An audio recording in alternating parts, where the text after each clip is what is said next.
Breaking news.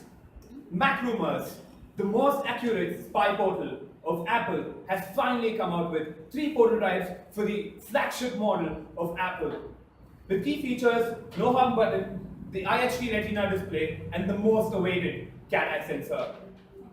While the Indo-Austrian brand KTM launches the most awaited bike of the year, the Duke 390 with slipper clutch, the RBW technology TF3 display with which you can do a lot and a lot more. And the best part is you hear that engine at any RPM at all. There's nothing like that single cylinder 370 cc motor go up like slicing butter. While nobody could book cabs the last few weeks in Bangalore, Uber successfully tests 3 self-driven cars at Santa Barbara and other parts of California. Will this be an end to our route driver problems? India marks yet another milestone in the field of space and research. ISRO launches 103 satellites, out of which 16 were indigenous, while the 85 others were satellites of other countries. The Chicago-based aviation giant announces the yet best air carrier, the Boeing 797. That's all for today's news. Have a wonderful day. Good evening, Master Toastmasters, fellow Toastmasters, and respected evaluators, my dear friends. The 21st century has been the epitome of creativity and invention. Look at the amount of things that have changed today. We don't have a clock that's going to tell us it's early morning, or we have a fancy smartwatch that will tell us the amount of sleep we've had the previous night, or we can have Siri place an alarm for me. Siri, place an alarm for me. Oh, never mind. Or we do not have the shadows to tell me. We don't have shadows to tell us what time is it. We have a clock. We do not have. Look at the number of things that are being replaced around us. We do not need a newspaper. We do not need an organizer. We do not need a watch. We do not need a pen. We do not know, in fact, anything. We do not need a wallet.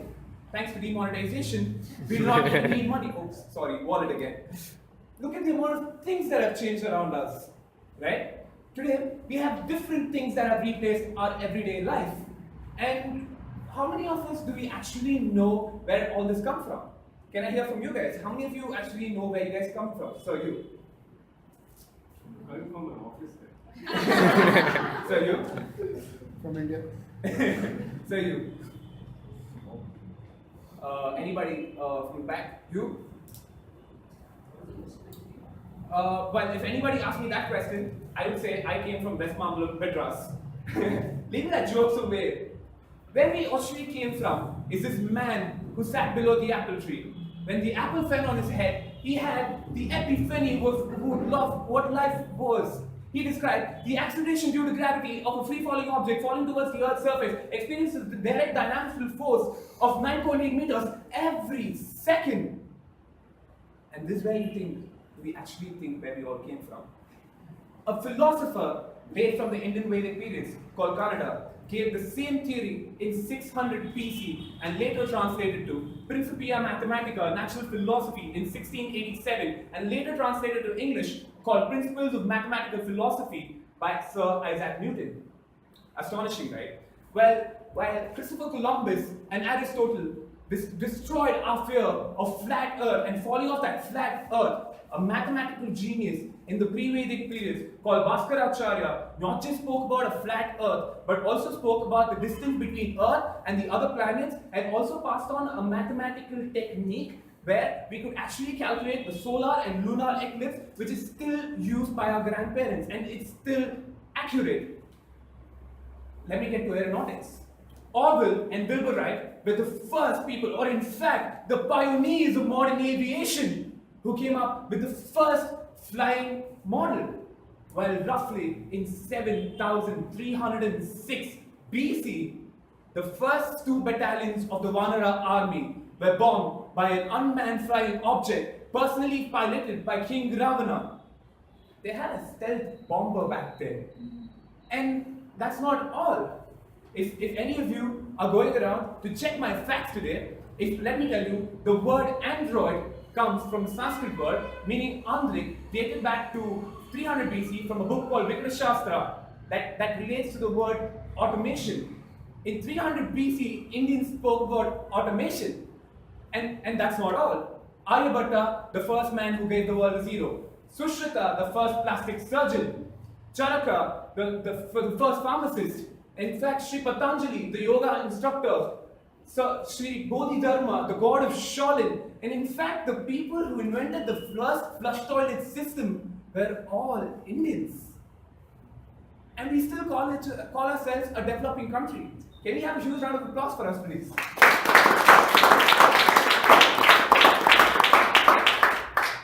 While I got to this topic today, it reminded me of a story in my life. 7 years ago, I met this broad-shouldered, tall man, Spanish man in Chennai. When I quickly started speaking to this man, I realized that this man was extremely educated, extremely aware of culture of India, and spoke about different people falling off from different cultures and what their culture spoke to them. And when I went on to speak to him for more time, I realized that this man had read a Spanish translation of the Bhagavad Gita when he was 16 back in his country. And being extremely inspired by the ideas of our country, came down to India, learned Sanskrit, and went on to learn the Vedas. And today, this man travels to India once in a year, out of all the savings that he makes back in his country, comes here and practices the rights and duties and customs of an Indian, of a Hindu in fact. And when I surprisingly asked him on why, he told me this. Hinduism, or in fact being called as Indianism, is not a religion. It's not a sense of practice. It's not a book manual. It's not an instruction as we think. It's a style of life. It's a civilization. And when I was surprised that I had to learn about my own mother country from somebody extremely away from my place, I realized I had few questions in my mind. Why are we receptive to a most popular, something that's better marketed to us, while we have so much back in our country? Why aren't our ancestors ever given credit for things that they have done? Why do we always need a man with an American accent or a British accent who's well polished, who's well westernized, as I can call it, to give back ideas that we've given back from our own country? Talk about things, talk about tattooing, talk about man buns, talk about crop tops. I cannot fail to relate to the clothes and the things that my parents told me that the ancient Indians wore. There's so much similarity of today's lifestyle, today's Western lifestyle that's actually gone back from our country. I can go on naming about things. I can go all my life talking about things that has India in them.